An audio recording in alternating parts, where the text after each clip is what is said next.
The story of purpose didn't start today. It's actually been unfolding for decades through the vision and persistence of people who believed that business could be a force for good, long before it was a headline. So it's an honor to welcome to the stage an inspiration and a true purpose trailblazer, Coro Strandberg.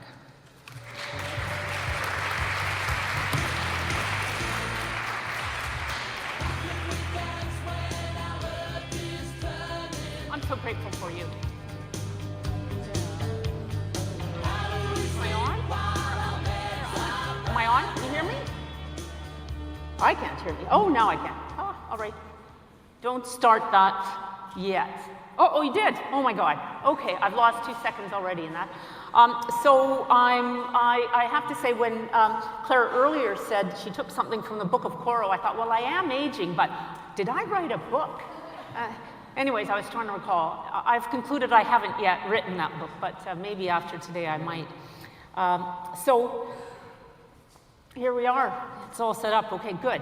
So I just really want to kind of ground this talk that I'm going to give in this sort of a fundamental point that I'd like to make and a question I'd like to put out. When did business go from being a mascot of change to being the movement itself? That question takes me back nearly 4 decades, and you're thinking, no way. 4 decades? Yeah, 4 decades when I was a baby board member of Van City Credit Union. Here I am, fresh out of graduate school, in fact, a newly minted director at Van City, and this was Impact in the 1980s. And in case you're questioning that, you can tell by the shoulder pads.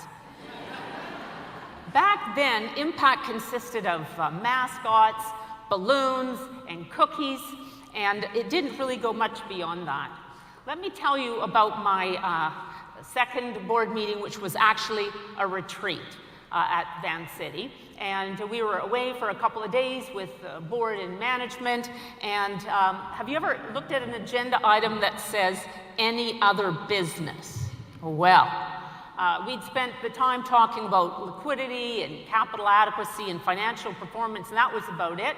And so with 20 minutes left on the agenda, I put my hand up and I said, what about philanthropy? Well, the room went dead silent. The chair's face went a beet red, and he said, this is not a sock hop, and he adjourned the meeting. I was mortified, embarrassed, humiliated. I just wanted to crawl under a rock. So what does any good woman do when she feels that way? She runs into the bathroom and has a good cry. Once I composed myself, I stepped out. It was a couple, 3 days later. Once I composed myself, I went out and I found the chair actually walking along the path. And in good, the way I had been taught in my graduate program was to speak truth to power. So I went up to the chair and I grabbed his arm and I said to him, I was going to be on the board for the next at least 3 years, and I really hoped that we could find a way that we could work together. And work together we did. So eventually I became the chair of the board, woot woot, and over the course of my time there, Van City put what we called corporate social role into the corporate strategy in 1992. It's now in the corporate strategy. It's a conversation for the boardroom. A few years after that, as a board, we figured out that if we wanted to get performance, we needed to incentivize management to deliver on those goals. Till then, we had only had financial performance in his bonusable goals. So we put it in the incentive plan, and shortly after that, we published the first ever third-party report of our, published in Canada on our social performance.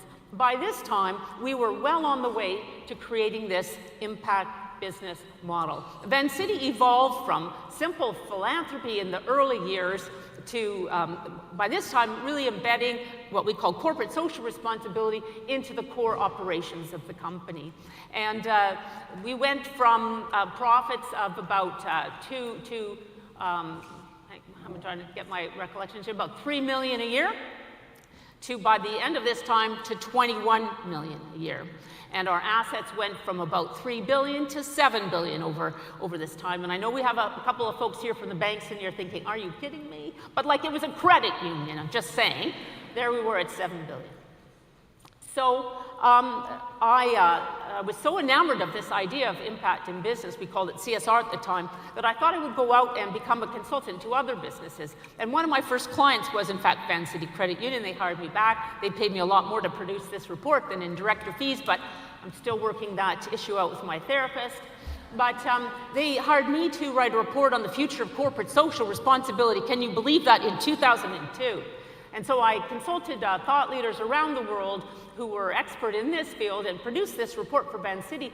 And notably, this finding was that a group of companies will adopt or be founded on business models whose mission is to improve society.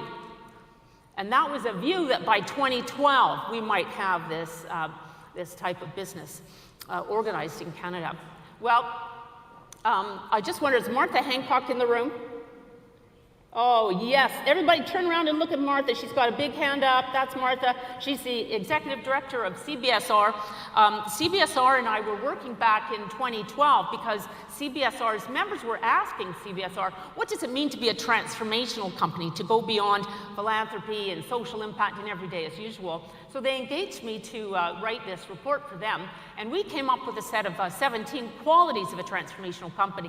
And look at the first quality that we identified back in 2012, which is transformational companies adopt a compelling purpose, and which defines why the company exists and the positive impact it seeks to create. So following that, a couple of years later, more and more of leading companies in the field of corporate social responsibility were starting to adopt this social mission, this social purpose as their reason to exist. So a bunch of us were playing around with these tools. And again, I just have to ask, because some of you have been around as long as I have, but hands up if you've ever worked or seen one of these continuums. From philanthropy to strategic to integrated to social purpose. Pretty well all of you are putting up your hands. So we had one of these underway, and it was this that attracted the United Way of the Lower Mainland, Greater Vancouver, reached out to me. Mary Ellen Shasma reached out to me and asked if we could partner to create the Social Purpose Institute, which launched in 2016. Let's just give a shout out to Mary Ellen, who is the former director of, and the founding director of the Social Purpose Institute. Can you stand up, Mary Ellen? Give us a big wave. There she was. Shout out to her. Together we sort of created a pathway for companies to define their purpose and to implement their purpose through a set of training programs that we called cohorts. And we were rocking it, weren't we, Mary Ellen? Training up a bunch of businesses to become this early mover group. But then what happened? This happened. Anybody lived through this? Yeah, well, that's why you're here. Very good. All right.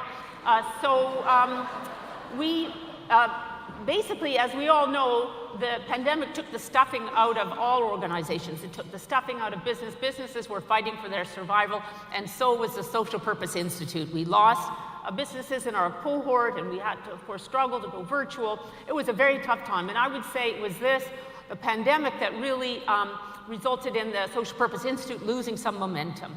Unfortunately, it closed its doors earlier this year, but not without having created a number of leader companies. Do we have Liz Macbeth in the room here? She'd be one of them. Liz Macbeth. This will teach you never to go to a conference late, because you might miss your moment. She has missed it. She's there. Stand up, Liz. She went through the program, the Social Purpose Institute program, and you should talk to her about how her business is rocking it in the social purpose world. In any case, The Social Purpose Institute left behind a legacy of resources and tools, which we're building on today. And not only are we all building on it, but Alison Hewitt and her merry band of intrepid change makers were working in the other center of the universe, Toronto, where she was setting up something called the Business for Purpose Network, which at its heyday had about 400 or 1,500 folks that were members of this. Hands up if you were a member of Alison Hewitt's Business for Purpose Network. Stand up if you were a member. Let's see you, because we want to see. All right, it's just the people over here from Vancouver. Well, okay, nobody from Toronto apparently was a member of the Business for Purpose Network, but anyways, not this room. But you may not know then that under the auspices of Mars, and this is Alison, the CEO of Mars, during the program, which lasted until 2022, when the project wound up, they did some very profound consultation across Canada on what would be a theory of change by which we can accelerate social purpose in business. And you can see by all these bubbles up here, if you can possibly read them, I'm sure you can't, but if you could, and Claire, you might have to put your glasses on, okay, you do have them on, okay, but you would see by these bullets that, these bubbles, that it's basically the idea of bringing together stakeholders to play their role to create an enabling environment so that social purpose in business becomes the norm. And with that theory of change, building on that research and armed with this theory of change, the Canadian Purpose Economy Project was founded with a very audacious goal that, what was the audacious goal, Mike? Oh yeah, right. The audacious goal was that we could actually create in Canada a norm where social purpose in business would become mainstream. This was our fundamental idea of the purpose economy. And we use these, we have this idea of pulling these levers of change, and let's see what time it is. I'm running 2 minutes late, sorry about that, Claire. But I'm gonna just unpack some of these levers of change so you have a feeling for the progress that is underway currently. We've been operating for about 3 years now, and I'm just gonna speak to 3 or 4 levers. One of them is boards of directors. Follow me here. It is important for the board of a company to know why the company exists. I'm looking for some head nods.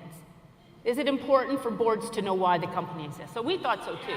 Yay! Yes, that's what we want. A big resounding yes. So we conducted some research and found out that most boards don't know why, most business boards don't know why their organizations exist. Which we find that to be a travesty and perhaps a fiduciary risk for the organization, because if the directors don't know why the company exists, it's hard for them to act in its best interest. Yeah. So we created purpose governance guidelines, and we partnered with 5 governance education organizations for them to implement our purpose governance guidelines in their training.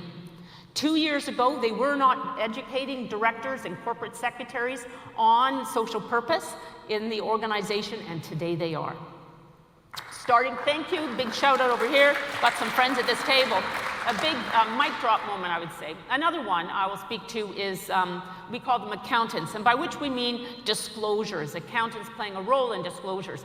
Believe it or not, can you believe this? There are no guidelines in the world for how companies should disclose progress on their purpose, both implementing it internally and implementing it externally. Nada. Not CSSB, not ISSB, not SASB, not GRI, and I'm sure you don't know any of those acronyms, but I'm telling you, none of them. Anyway, so with that in mind, we engaged an accountant, a CPA, to create a set of what we call purpose disclosure guidelines, and now we're making them available to companies so that they have a roadmap for their reporting. Yay! Okay, and then another one of the levers that we're pulling is investors. Okay, RBC, where's RBC? Woo, okay, RBC. Any other banks here? Just RBC, who are you? BMO, okay, so you were on record. RBC, BMO, listen up, listen up. We've created a set of purpose investment guidelines. We found out that investors do not know the purpose of the companies they are financing. Think of that for a moment. That's just a head scratcher, is it not? So to fill that gap, we've created something we call Purpose Investing Due Diligence Questions. Bring on the acronym DDQ. They love this acronym, by the way. It's the route by which they understand the sort of the fundamentals of the company as to whether they should invest in it or not. And it's about 8 questions or so. It's available online. And here's something that happened. There's a group, a global organization called Focusing Capital on the Long Term, FCLT Global. They have about 60 members. Their members are large asset owners, pension funds, BlackRock is a member, and large corporates, Unilever and other. These are their members. And they have a set, what do they call it? They have the golden guidelines, something like that, golden guidelines. These, it's a standard for how asset owners, asset managers, and corporates should govern themselves. They saw our purpose DDQs and put it in their tools. Seriously, Canada. So now this is something that could be scaled globally, and we're still in partnership with them, and we're discussing the creation of a handbook that could be released next year. And lastly, business schools. How many of you went through business school? Oh yeah, you, I'm talking you. Did anybody teach you about social purpose in business? Did you ever hear about that exactly? Well, guess what? You still wouldn't hear about it if you went back to get your degree today, and that's wrong. We partnered with Corporate Knights, and Corporate Knights went out and studied MBAs around the world, about 200 MBA programs, to find out if any of them were teaching social purpose in the core curricula. How many? 200 business schools. How many were teaching social purpose in the core curriculum? Give me a number. 3. Okay, you're on. 2. A school in Germany and Australia. And so none in Canada. However, about 20% of these business schools have a social purpose as the reason the business school exists. Isn't that fascinating? We think that's fascinating too. So fascinating that we're approaching the Canadian business schools that have a social purpose to see if they would like to partner with us to embed purpose in the core curriculum. We're just starting that. One business school, Ivy. Any Ivy grads here? Any Ivy grads? Yay, way at the back. And at Ivy, they have partnered with us. Ivy apparently, according to them, they publish after Harvard Business School the most number of case studies in the world. And these case studies are used by professors and academics as a teaching device. Ivy is creating the first purpose case study on purpose governance, and we'll be publishing that next year. Go Ivy. Anyways, you'll be relieved to know I'm not going through all 11 of these. I'm just going to skip along about now. But our vision is that by 2030, 1/4 of Canadian businesses will have adopted a purpose. They'll be implementing it authentically, disclosing on it, and collaborating with others to achieve that. And we believe that by businesses adopting these societal purposes, they then will bring all their resources, relationships, assets, influence, reach, and scale to address their social purpose. So they'll be in it for the long term, not just on an annual basis as they decide what perhaps their granting budget might be.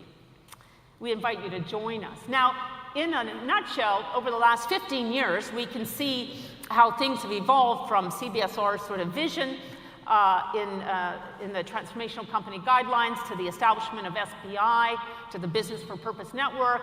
And then we asked, when CPEP was founded, we asked CBSR if they would be our home, our charitable sponsor, and they said yes, and so a big shout out to them.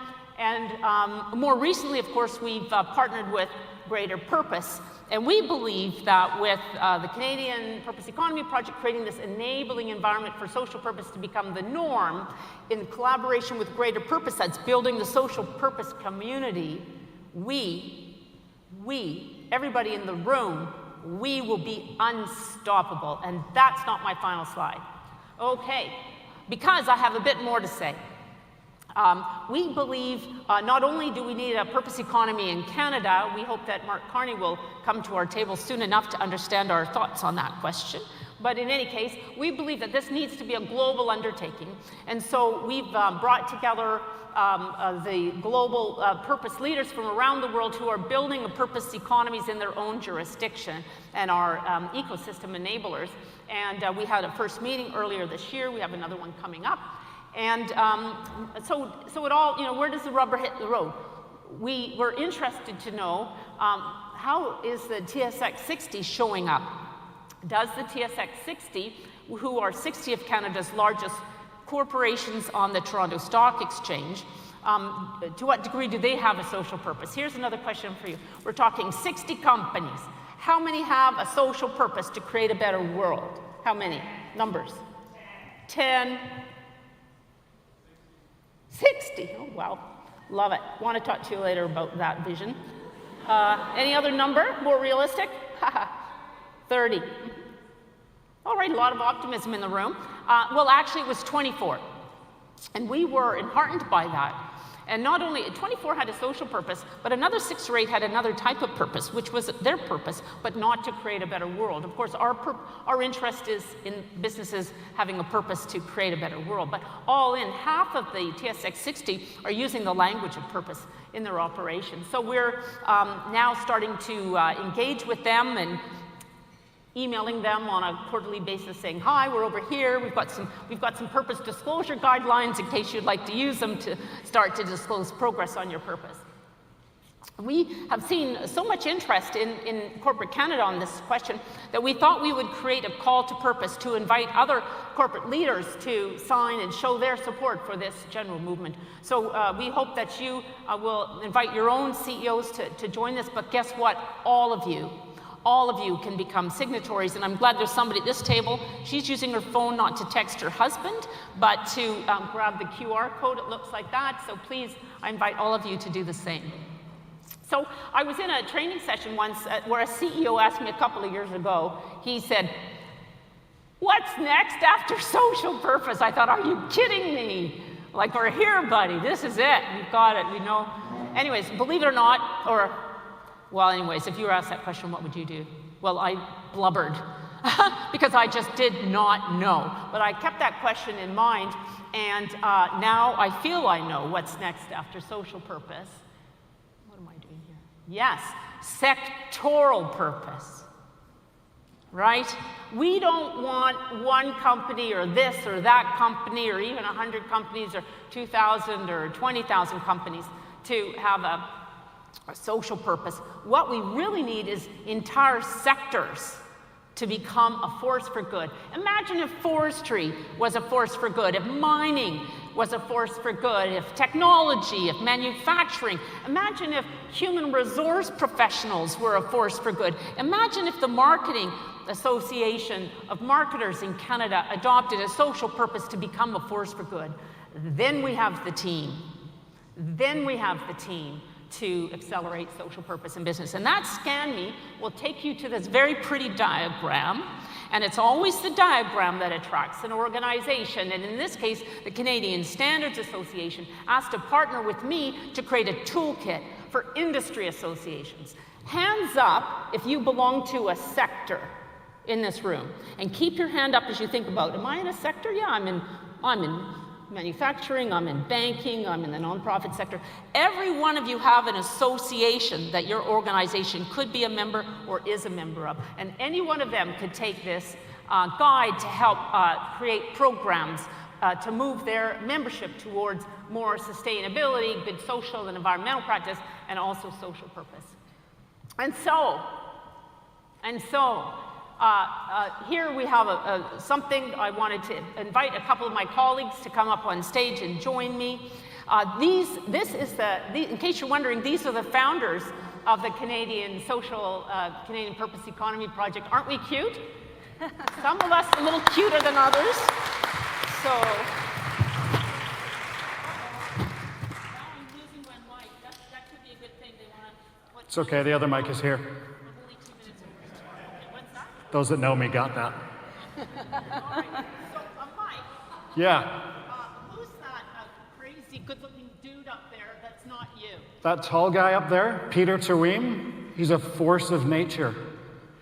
This is a guy that has worked in the public, private, and social sectors.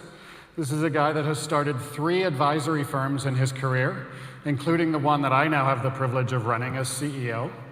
He was the first person in Canada to hold the title of Chief Social Purpose Officer with the BC Lottery Corporation. And the man is an absolute force. He is a gifted and dedicated mentor to hundreds and hundreds of people.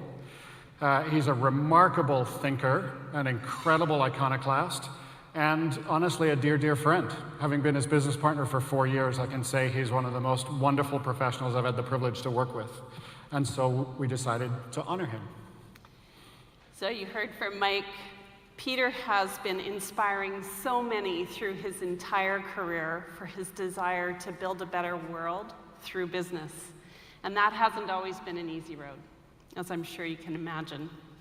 And as Canada's first ever Chief Social Purpose Officer at BC Lotteries Corporation, he's also been an integral founding member of the Canadian Purpose Economy Project.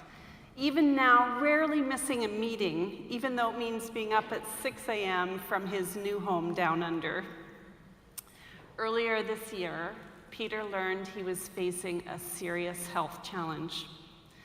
The news has been very hard to take in, but in inimitable Peter style, he's faced it with courage and honesty and even a little humor. He's continuing to inspire us through the greatest battle of all.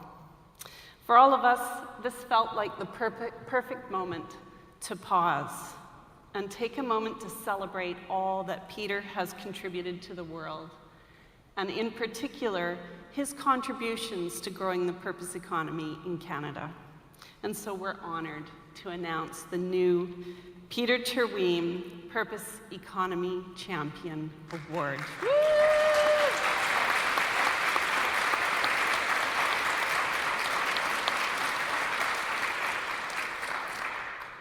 The award recipients will be announced at the 5th Annual Purpose in Business Week in November, so please watch for that, and we'll be announcing it at the Greater Purpose Vancouver launch event, November 19th.